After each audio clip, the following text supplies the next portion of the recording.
এই সপ্তাহে আবার নতুন করে চশমা বানাই নিয়ে আসলাম, কারণ আমার চোখের অবস্থা এতই ভয়াবহ যে আমি চোখে দেখি না এমনটা না, আমি যা কিছু দেখি সব কিছু একদম ভুলভাল দেখি।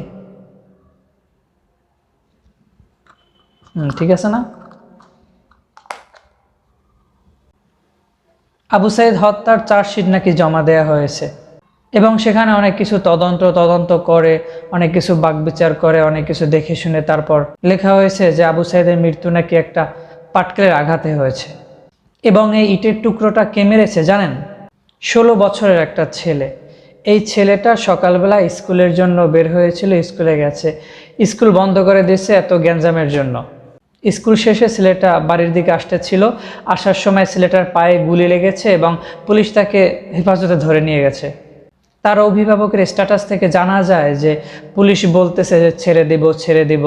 পরবর্তীতে তদন্ত সাপেক্ষে দেখা যায় যে ওই ছেলেটার ইটের টুকরোর আঘাতে আবু সাইদ মারা যায় এবং এই অপরাধে এই যে 18 বছর বয়সের নিচের ছেলে, নাম হচ্ছে মাহিম, তার নামে কেস ফাইল হয়ে যায়।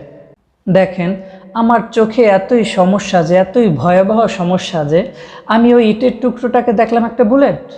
যেই হাত থেকে ইটের টুকরোটা ছোড়া হয়েছিল সেই হাতে আমি একটা ধরা দেখলাম বন্দুক।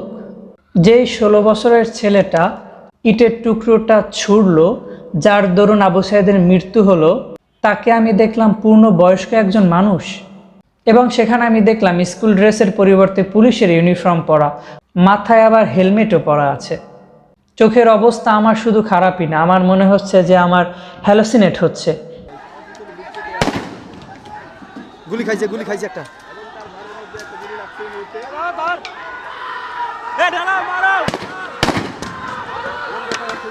আমার মনে হচ্ছে আমার মতো এরকম হাজার হাজার কোটি কোটি মানুষের হ্যালোসিনেশন হচ্ছে।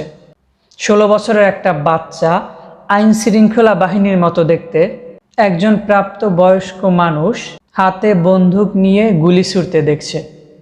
এবং আমি শিওর জানি এই ভিডিওটা যে ধারণ করেছে এবং এই ভিডিওটা যে সোশ্যাল মিডিয়ায় আপলোড করেছে, তিনি ডেফিনেটলি অন্য কোনো দলের বা অন্য কোনো রাজনৈতিক দলের হয়ে নিজের উদ্দেশ্য হাসিল করার জন্য ভিডিওটা এমনভাবে করেছে যে যেখানে ইটের টুকরোটাকে মনে হয় বুলেট এবং স্কুল ড্রেস পরা একজন অপ্রাপ্ত বয়স্ক মানুষকে যেন মনে হয় একজন পুলিশের পোশাক পরা প্রাপ্তবয়স্ক মানুষ।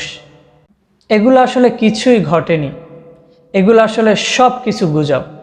তার ভিতরও দেখেন যে মাননীয় সরকার প্রধানও তার একটা বক্তব্যে বলেছেন যে পুলিশের গুলিতে আবু সাইদের মৃত্যু হয়েছে এবং তার দাপন কাপনের সব খরচ সরকারের পক্ষ থেকে দেয়া হয়েছে। রংপুরে পুলিশের গুলিতে একজন মারা গেছে, তার কাফন দাফন সবকিছু ব্যবস্থা করে দিয়েছে। এটা শোনার পর মনে হলো যে আমার শুধু চোখে সমস্যা না, আমার কানেও হয়তো কোনো সমস্যা হয়েছে। আমি নিশ্চয়ই কোথাও না কোথাও ভুল দেখেছি বা কোথাও না কোথাও ভুল শুনেছি। তা না হলে আসলে যে তদন্তে ঘটনাটা বের হয়ে এসেছে তার সাথে আমি যা দেখলাম বা যা শুনলাম তার কোনোটারই মিল নেই। এই ঘটনার মাধ্যমেই প্রমাণিত হয় যে আমার চোখে এবং কানে দুটোতেই সমস্যা আছে।